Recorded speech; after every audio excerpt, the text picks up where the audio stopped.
महाभारत के हर पात्र में कोई न कोई रहस्य छिपा है, पर एक ऐसा पात्र जो सदा सत्य के मार्ग पर चला, फिर भी कभी राजा नहीं बना, वह थे विदुर। पर क्या आप जानते हैं कि विदुर कोई साधारण मनुष्य नहीं थे, बल्कि स्वयं यमराज का ही अंश थे। यह एक ऐसी अनसुनी कहानी है जो धर्म और नियति के गहरे संबंध को दर्शाती है। जब हस्तिनापुर में विचित्र परिस्थितियां बनी, राजा विचित्रवीर्य की मृत्यु के बाद वंश आगे नहीं बढ़ सका। तब महारानी सत्यवती ने महर्षि व्यास को बुलाया। उन्होंने व्यास से अपने पुत्रों की वंश परंपरा आगे बढ़ाने का निवेदन किया। व्यास ने नियम के अनुसार रानियों को संतान दी, परंतु जब नौकरानी पराशर की दासी उनके पास आई, व्यास ने कहा, तू धर्मप्रिय है, तेरे गर्भ से धर्म का अवतार होगा। और उसी दासी के गर्भ से जन्म हुआ विदुर का। पुराणों के अनुसार विदुर वास्तव में यमराज ही थे। एक बार यमराज ने एक मुनि के प्रश्न का उत्तर कठोर स्वर में दे दिया। क्रोध में मुनि ने उन्हें शाप दिया, हे यमराज, तुम्हें मनुष्य रूप में जन्म लेना होगा। तुम्हें तब तक मृत्युलोक में रहना होगा जब तक श्री कृष्ण तुम्हें मुक्त न करें। और इस प्रकार यमराज का पुनर्जन्म विदुर के रूप में हुआ। यह शाप ही उनके मानव जीवन का आधार बना।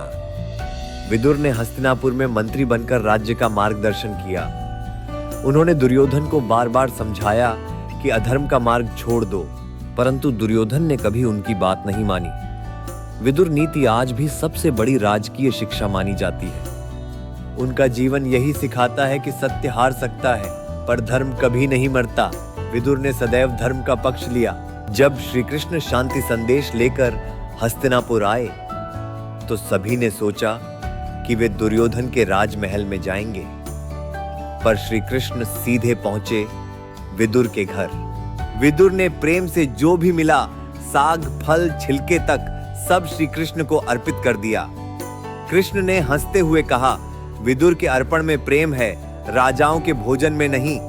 यह घटना विदुर की निस्वार्थ भक्ति और प्रेम का प्रमाण है। महाभारत युद्ध के बाद विदुर वन चले गए और तप करने लगे। जब श्री कृष्ण वहां पहुंचे तो विदुर ने उन्हें देखा और उसी क्षण अपना देह त्याग दिया। उनकी आत्मा श्री कृष्ण के चरणों में विलीन हो गई।